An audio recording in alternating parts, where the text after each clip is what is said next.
जनसंवाद खबर में आपका स्वागत। दुकान में सामान नहीं खरीदने पर दुकानदार ने किया मारपीट, हुआ गंभीर रूप से घायल। दरअसल मामला घोसी थाना क्षेत्र के घोसी बाजार का है, जहां एक अजीबोगरीब घटना सामने आई है।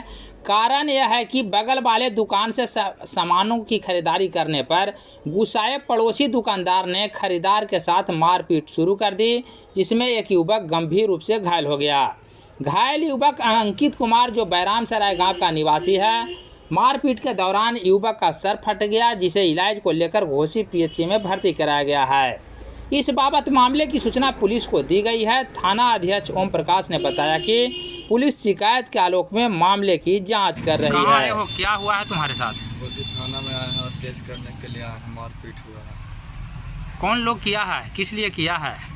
कारण तो कुछ नहीं है। बगल वाले दुकान में सामान खरीदने आए थे, तो बगल वाला दुकान में सामान खरीदे तो उसको लगा कि हमको इनसे काहे नहीं खरीदा और मारपीट किया दोनों भाई मिलकर। कहाँ सामान खरीद रहे थे?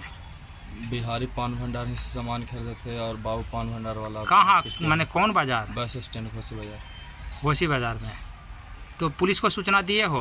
पुलिस की सूचना देने आए हैं। पुलिस को सूचना देने आए हो। क्या नाम हुआ तुम्हारा? अंकित कुमार वर्मा, घर? बैराम सराय। ठीक।